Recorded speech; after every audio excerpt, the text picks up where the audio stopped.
Welcome to the Deep Dive. We're here to really cut through the noise and get you the essential knowledge you need. Today, we're jumping into a really crucial topic, the world of eukaryotic microorganisms. And this deep dive, it's specifically for you, especially if you're in Dr. Remy's microbiology course over at College of the Canyons, or, just generally on that path to becoming an RN. Our mission today, it's simple, equip you with a solid understanding of protozoa, fungi, and helminths. These aren't just like names in a textbook. They're real players causing some diverse and pretty challenging infections, getting a handle on their biology. That's your shortcut to being well-informed for patient care, for diagnosis, and for infection control out there in the real world. Absolutely. And what's truly fascinating here, I think, is how these organisms kind of flip the script on our usual thinking about microbes. Unlike bacteria and viruses, these eukaryotes, they share a lot of structural and metabolic features with our own human cells. And that similarity, it creates some unique challenges when it comes to treatment. We've got to find ways to target the pathogen without harming the patient. These microbes, they're literally everywhere. Some live peacefully in our microbiome. Others cause debilitating diseases like malaria, or even serious hospital-acquired infections like invasive candidemia. Plus, and this is key for nurses, the whole landscape of infections is shifting. You've got climate change, global travel, antimicrobial resistance. It means infections that maybe seemed exotic before. They're showing up more and more frequently right here in U.S. hospitals. That dynamic nature is definitely something we need to keep front and center. Okay, so let's start right at the foundation. When we talk about eukaryotic cells versus prokaryotic cells, we're looking at some really fundamental differences in how they're built, right? How do those tiny details, like, say, having a proper membrane-bound nucleus versus just a nucleoid region for the DNA, or complex organelles versus none-C, how does that actually affect how you as a nurse would approach treating an infection? Oh, it's huge. If we connect this to the bigger picture, for actual patient care, these structural differences, they are absolutely vital for guiding treatment. Let's take cell walls. Fungi, they have chitin, that tough stuff you also find in insect shells, and beta-glucans. Bacteria, they rely on peptidoglycans. So antifungal drugs, they're designed to go after chitin or other fungal components. Antibiotics, they target peptidoglycan. Totally different mechanisms, different drugs. It's kind of the same story with ribosomes at protein factories. Eukaryotes, including these microbes and us, we have the larger 80S ribosomes. Prokaryotes have the smaller 70S ones, so lots of common antibiotics. They work by messing with those bacterial 70S ribosomes. They won't touch the eukaryotic pathogens, and thankfully they don't hit our own 80S ribosomes either. That would be toxic. And the complex organelles inside these eukaryotes, they offer unique metabolic pathways, different processes we can potentially target with drugs. And don't forget size. Eukaryotic microbes are generally way bigger, maybe 10 to 100 micrometers, sometimes more. Bacteria are tiny in comparison, like 0.5 to 5 micrometers. That size difference, it affects everything. How they get nutrients, how your immune system spots them, even how easily drugs can get inside them. Right, that selective targeting based on structure is so fundamental. Okay, now that we've got that cellular groundwork, let's zoom in on the three main groups of eukaryotic microbes relevant for healthcare. We're going to get into protozoa, fungi, and helminths. They all share those eukaryotic basics, but boy, are they diverse in their biology and the problems they cause. Incredibly diverse. And for nurses, understanding the distinct features of each group is really essential for knowing what to expect clinically. So first up, protozoa. These are single-celled guys, and they don't have rigid cell walls. A lot of them are masters of survival, forming these really tough dormant structures called cysts. Think of it like a protective shell. This lets them survive outside the host, maybe in water or soil, and then spread easily. They moved in different ways, flagella, cilia, pseudopods, and that helps classify them. For an RN, knowing about these cysts and also their ability to change their surface markers to evade immunity, that's called antigenic variation, is super important for infection control and treatment. Okay, next, fungi. These are defined by, as we said, chitin in their cell walls and also ergosterol in their cell membranes. Ergosterol is key, it's like cholesterol for us, but unique to fungi, making it a prime drug target. You'll see them as unicellular yeast, think candida, which reproduce by budding, or as multicellular molds growing in these long filaments called hyphae. And many important ones are dimorphic. They can switch between a mold form in the environment and a yeast form inside the body, which really helps them cause disease. Virulence factors, things like capsules, biofilms, and finally, helminths. These are the multicellular worms. And now, the adult worms can often be seen without a microscope, sure, but it's their microscopic eggs and larvae that are crucial for transmission and diagnosis. That's why they're in microbiology, a really important point. Adult helminths generally don't multiply inside the human host. Their damage comes from their presence, their migration, stealing nutrients. They often have these really complex life cycles, maybe involving different hosts or stages in the environment. And they're pretty clever at dodging our immune system, too. Understanding those life cycles helps us break the chain of transmission. Okay, perfect overview. Let's dive deeper now, starting with protozoa. These microscopic hunters, sometimes hidden dangers, you mentioned their ability to form cysts, that dormant stage. That seems critical for how they spread, right? Like surviving in contaminated water and then sort of waking up inside a host. And we classify them based on how they move. Ciliophora, Sarcodina, Mastigophora, and Apicomplexa. Exactly. That cyst formation is a major virulence factor, especially for intestinal ones. But they have other tricks, too. Think about Trypanosoma brucei, the cause of African sleeping sickness. It uses that antigenic variation we mentioned, constantly changing its coat proteins so our immune system can't keep up. Others, like Plasmodium causing malaria, are experts at getting inside our cells, red blood cells in this case, and hiding there. And some, like Entamoeba histolytica, actually secrete enzymes, proteases, that can destroy our tissues. Now, for treatment, we exploit their unique metabolic pathways. Some drugs, like pyrimethamine, block folate synthesis, which they need. For malaria, drugs like quinolones mess with how the parasite deals with hemane, a byproduct of digesting hemoglobin. And metronidazole, which you see a lot, works by damaging DNA in anaerobic protozoa like Giardia and Entamoeba. Understanding their life cycles is also just crucial for patient care. Many switch between that active feeding trophozoite stage and the dormant cyst. Take Giardia. The trophozoites cause the diarrhea in the gut, but it's the tough cyst passed in feces that contaminate water and spread the infection. Plasmodium's life cycle for malaria. Even more complex. It involves mosquitoes in humans, sexual and asexual stages. So for you as a nurse, knowing these cycles helps you figure out, okay, when is this patient infectious? How did they likely get it? What samples do we need for diagnosis? That link to practice is crystal clear. Okay, let's hit some of the really medically important protozoa that nurses absolutely need to know. First, Giardiasis, from Giardia duodenalis. Super common cause of diarrhea, often waterborne. Patient comes in after camping, drinking stream water, persistent diarrhea. Giardia should be on your radar. Metronidazole is a common treatment. Prevention, water treatment, good hygiene, simple but vital. Then malaria. Plasmodium species, still a massive global health problem. Causes those classic cycles of fever, chills, anemia. P. falciparum, the really dangerous one, can be fatal. Transmission is via Anopheles mosquitoes. So travel history is key. Prompt diagnosis, using the right drugs like artemisinin and base combos and mosquito bite prevention are all critical nursing roles. Toxoplasmosis, from Toxoplasma gondii. Often no symptoms in healthy people, maybe flu-like. But congenital infection passed from mother to baby during pregnancy can be really severe. How's it spread?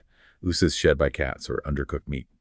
So a big nursing role here is counseling, especially pregnant patients, immunocompromised patients, about safe food prep and handling cat litter. I mean, maybe one more. Naegleria fowleri causes primary amoebic meningoencephalitis. It's rare, thankfully, but incredibly deadly, like almost always fatal brain infection. People get it from swimming in warm freshwater lakes, rivers. The amoeba travels up the nose to the brain. Cases seem to be rising with warmer water temps.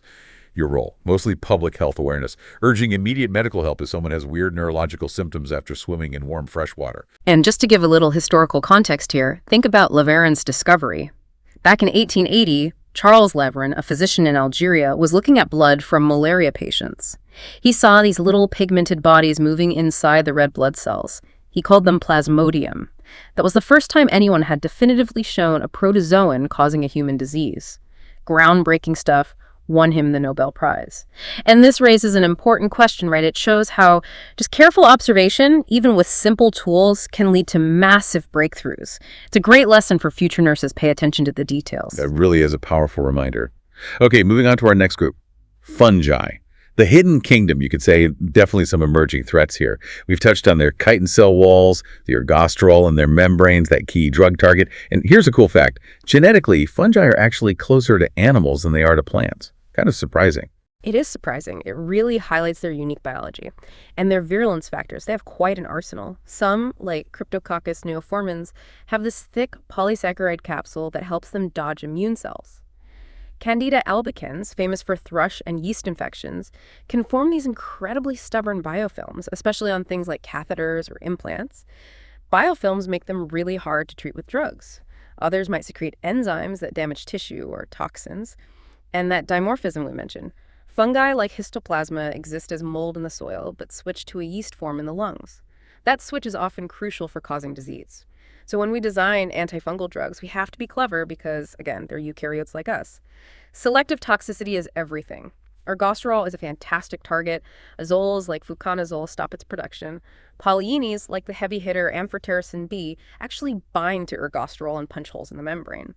Other drugs go after the cell wall. Echinokindins block beta-glucan synthesis, weakening the wall. And this brings up a really important point for nurses. You have to know about the potential toxicities of these drugs. Amphotericin B, famously tough on the kidneys, nephrotoxic. Azoles can affect the liver, hepatotoxic. So recognizing these risks, monitoring kidney function, liver enzymes, electrolytes, that's a critical nursing responsibility. It's just as important as knowing why the drug works. Absolutely. Monitoring and patient education is huge there. Okay, let's spotlight a few medically important fungi with those nursing implications in mind. Candidiasis, caused mostly by Candida albicans, but other species too. Very common. Can be superficial, like thrush or vaginal yeast infections. But critically, it can cause invasive candidemia, a bloodstream infection, especially in hospitalized, vulnerable patients. Think antibiotic use, immunosuppression, central lines. Azoles and echinokandins are key treatments. Then there's the one making headlines, Candida auris. This is a major emerging threat. Why? It's often multi-drug resistant, and it spreads really easily in healthcare settings. It persists on surfaces, can be carried by healthcare workers, requires very strict infection control, specialized lab tests to even identify it correctly. As a nurse, if C. auris pops up, immediate contact precautions, working closely with infection prevention, making sure the right disinfectants are used. It's a serious challenge. Let's mention pneumocystis pneumonia, or PCP, caused by Pneumocystis jirovecii. You almost always see this in severely immunocompromised people, historically linked strongly with the HIV/AIDS. Causes this diffuse pneumonia. It seems to spread person to person through the air. Prophylaxis, often with trimethoprim sulfamethoxazole like Bactrim, is key for prevention in at-risk patients. And one more regional one, coccidioidomycosis, or valley fever. Caused by coccidioid species found in desert soil, mainly the U.S. Southwest. You inhale the spores, often looks like regular pneumonia. But its geographic range seems to be expanding, which is a concern. Yeah, and that Candida auris example really drives home the point about vigilance. This yeast can survive on dry surfaces for weeks. Patients can be colonized without symptoms but still shed it, leading to outbreaks. So the nurse's role here isn't just giving meds, it's anticipating the risk, implementing protocols meticulously, educating everyone involved, patients, families, other staff. It's about system-level protection. That's a great framing of the broader nursing role. Yep. Okay, let's tackle our final group, Helminths. The multicellular worms. Yeah, the word worms can make people uncomfortable. But remember, their microscopic eggs and larvae are key, putting them squarely in microbiology. And that crucial point you made. Adult helminths don't multiply inside us. The disease burden comes from the number of worms acquired over time. We group them into flatworms, that's flukes, trematodes and tapeworms, cestodes, and roundworms, nematodes like ascaris or hookworms. exactly. Their impact is often more about physical presence and chronicity. Virulence factors, well, they can cause physical blockages, say, in the intestines. They can steal nutrients. Hookworms are notorious for causing iron deficiency anemia because they feed on blood. Larval migration through tissues can cause inflammation and damage, and they're masters of immune modulation. They can secrete stuff to dampen our immune response or even disguise themselves to look like self. So the drugs we use, anthelmintics, they target unique worm physiology. Benzimidazoles, like albendazole, mess up their microtubules, basically crippling their structure and energy use. Others, like praziquantel for flukes and tapeworms, cause muscle paralysis by affecting calcium flow. The worm can't hold on. So for you, as nurses, explaining why taking the full course of medication is important even if symptoms improve, and managing potential side effects as worms are, well, expelled, that's part of patient education. That makes sense. Okay, quick hits on a few key helminths and the RN's role. Let's talk Giardiasis.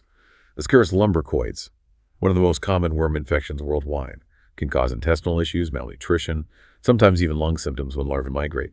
Spread by ingesting eggs from contaminated soil or unwashed produce. Treatment, often albendazole. Prevention, sanitation, hand washing, washing produce, basic public health measures, hookworm infections, Nicator americanus and Xylostoma duodenale. Big cause of iron deficiency anemia, especially in resource-poor areas. Why? They latch onto the intestinal wall and feed on blood. Larvae penetrate the skin, usually from walking barefoot on contaminated soil. So prevention is pretty clear. Wear shoes, improve sanitation, and one with serious neurological potential. Neurocysticercosis. This is caused by the larval stage of the pork tapeworm, Tania solium. Getting the adult tapeworm happens from eating undercooked pork. But if you ingest the eggs, the larvae can migrate and form cysts anywhere, including the brain. That's neurocysticercosis, a major cause of seizures globally. Prevention, proper meat inspection, and crucially, cooking pork thoroughly. And all of this leads us to this really critical sort of overarching theme for your future practice, emerging eukaryotic diseases. What's fascinating, a bit concerning, is how global factors are shuffling the deck. We keep mentioning Candida auris, multi-drug resistance, healthcare spread. That's huge. We're seeing more Naegleria fowleri infections likely linked to warming waters, almost always fatal. The range of valley fever, coccidioidomycosis, is definitely expanding. We're seeing cases further north than ever before. And it's not just known players moving around. Consider things like microsporidiosis. These are technically fungi, obligate intracellular ones. They can cause really persistent chronic diarrhea and wasting, especially in immunocompromised people. Kind of an under-the-radar threat. So for nurses, what does this all mean? It means you have to stay curious, stay informed. You need to collaborate closely with your infection prevention teams. Maintain a high index of suspicion. Think about travel history. Think about unusual presentations. Recognizing these shifts, understanding these evolving threats, it's absolutely essential for good patient care, for diagnosis, for control, and for educating your patients and the community. Okay, let's wrap this up. We've covered a lot of ground today, navigating the incredible diversity and the very real clinical importance of these eukaryotic microorganisms, the protozoa, the fungi, the helminths. We've really unpacked their unique structures, those often complex life cycles, and the specific challenges they throw at us in healthcare, from finding effective drugs to preventing their spread. For you, as future RNs, getting a solid grasp on these organisms isn't just about passing microclass. It's absolutely fundamental to making accurate clinical judgments, implementing effective infection control, and providing that clear, crucial patient education that saves lives and stops transmission. Your knowledge here directly impacts outcomes. It really does. And this raises, I think, an important question to leave you with. As you move forward into nursing, how will you actively use this knowledge of these microscopic adversaries? Not just reactively to treat what's in front of you, but proactively to anticipate risks, to prevent infections, to educate effectively, especially in this world where climate, travel, and resistance are constantly changing the game. What stands out to you about this ongoing complex dance between human health and this ever-evolving microbial world? Something to really think about.